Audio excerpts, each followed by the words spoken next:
What is the purpose of a quick key on a screw conveyor?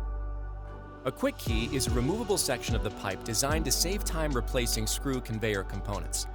Quick keys can be unbolted in place with the old component simply removed and the new component installed. Although never recommended for the drive end, quick keys allow for direct replacement without the downtime associated with moving auxiliary components.